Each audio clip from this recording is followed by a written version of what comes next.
Here's another really useful application of effectively the chain rule for partial derivatives.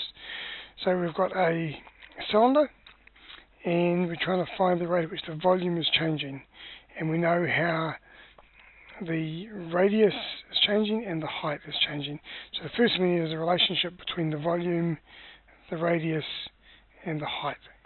So the volume of the cylinder is pi r squared h, and we're trying to find the rate at which the volume is changing. Well, the rate at which something is changing is the derivative with regards to t. Okay, and the formula then is how is v changing with regards to r times the rate at which r is changing, plus how is the volume changing with regards to h times the rate of change of h. This is the general chain rule. So we just have to do it now. So we have to firstly differentiate v with regards to r. So r is the only variable, so if we differentiate that we get 2 pi rh times the rate at which r is changing. So r is changing, increasing, so positive, at 0.2.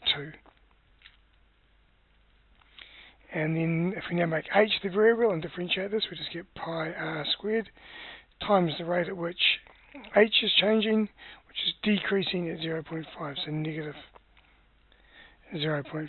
Okay, so now we can just stick some numbers in. Let's factor out that pi for a start. And what are we left with? 2 times r times h. Well, r is 8 and h is 12. And so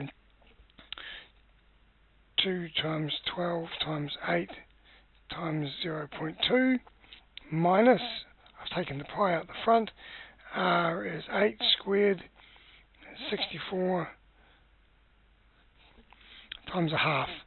And if you punch that into your calculators, I think you'll get 6.4 pi. So about just a wee bit over 20, 20.1, and it's a volume, so it's going to be in cubic centimetres, and it's per seconds.